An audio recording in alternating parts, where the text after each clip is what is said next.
সবাইকে স্বাগতম জানাই জুমার ওই বাংলায়। দর্শক, আমি দেখাবো জুমার ওই বাংলা পর্দায়। এখন আমি আপনাদেরকে দেখাবো তবে আসলে দাদা বাবুরা আমাদেরকে কিসের বড়াই দেখায়। দেখানোর আগে আমি পরিচয় করে দিতেছি, আমার এই স্টুডিওতে আরো একজন মেহমান আছেন, তো আমরা ওনার কাছে যাব। তো আমরা আগে দেখে আসি আসলে আমাদের দাদা বাবুরা কি বলতে চাচ্ছে, আসলে কিসের হুমতে চাচ্ছে আমাদেরকে। সবাই চোখ রাখুন, বোঝার চেষ্টা করুন। দর্শক বোঝার চেষ্টা করুন তারা কিসের বড়াই দেখাচ্ছে, তারা কিসের হুম আছে, তারা কিসের চোখ রাঙানি দেখাচ্ছে। আপনি একটু দেখুন। আলু পেতে ভারতই ভরসা, ভারত থেকে শস্য যায় তথ্য, মশলা পেতেও ভারত ভরসা, চিনিতেই ভারতের উপর নির্ভরশীল।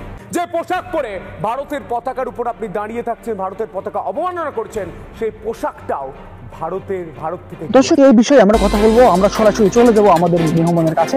আসলে আমাদের দাদা বাবুরা যে বিষয়ে আমাদেরকে ভয় দেখাচ্ছে, যে বিষয়টি নিয়ে আমাদেরকে হুমকি দিচ্ছে, আসলে এই বিষয়টি আপনি কিভাবে দেখছেন? আপনাকে অসংখ্য ধন্যবাদ যে আপনার বাংলা এই প্রোগ্রামে আমাকে ইনভাইট করেছেন।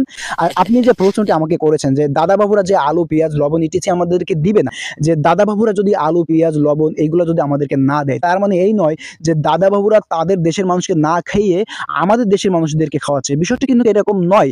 দর্শক, আপনাদেরকে আমি জানানোর চেষ্টা করছি যে তার মানে এই নয় যে আমাদের ওই দাদা বাবুরা তাদের জনগণদেরকে না খাওয়িয়ে আমাদের বাংলার মানুষদেরকে খাওয়ানোর জন্য তারা মানবিক দৃষ্টিতে আমাদের কাছে পাঠাচ্ছে। বিষয়টা কিন্তু মোটেও এরকম নয়। আমি এই বিষয়টি এখন আপনাদেরকে ক্লিয়ার করব। কিন্তু বাংলাদেশি পর্যটক না যাওয়ায় ক্ষতির মুখে পড়েছেন কলকাতার হোটেল এবং মার্কেটের ব্যবসায়ীরা।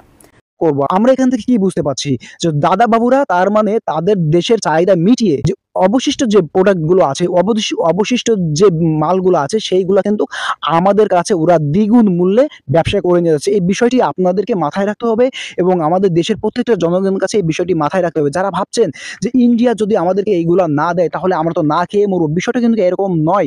আমরা ইন্ডিয়াদের কাছে যদি না পাই, এই একই দামে আমরা ভিন্ন রাষ্ট্র থেকে আনতে পারবো। কিন্তু বিষয়টা এখানে অন্য বিষয় এসে দাঁড়াচ্ছে। বিষয়টা হচ্ছে দাদা বাবুরা যদি আমাদের কাছে বিক্রি করতে না পারে তাহলে ওদের অবস্থা কি হবে। ধরেন একটা দোকানদার মাল নিয়ে বসে আছে, আমাদের কাছে বিক্রি করবে। সেই দোকানদারের কাছে যদি কোনো কাস্টমার না যায়, সেই দোকানদারের কাছে যদি কোনো ক্রেতা যে না বেচা কেনা করে, তো এখানে কিন্তু কোনো কাস্টমারের ক্ষতি হয় না, এখানে ক্ষতিটা কিন্তু সেই দোকানদারের হয়। এই বিষয়টি আপনারা বুঝতে সক্ষম হয়েছেন বলে আমি মনে করি।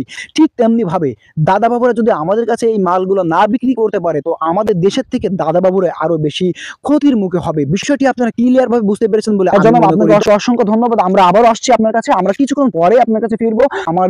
আমাদের মেহমান যে বিষয়টি আপনাদেরকে ক্লিয়ার করেছেন যে এই প্রোডাক্টগুলি আলু পেঁয়াজ লবণ ইটিচি এরা যদি আমাদের কাছে বিক্রি করতে না পারে, তার মানে বাংলাদেশের মানুষ যতটা ক্ষতির মুখে হবে তার থেকে বেশি ক্ষতির মুখে পড়বে আমাদের দাদা বাবুরা। এই বিষয়টি আমাদের মেহমান বলছিলেন এবং এই বিষয়টি একেবারেই সত্য, এর ভিতরে কোনো সন্দেহ নাই। কারণ জানতে চোখ রাখুন।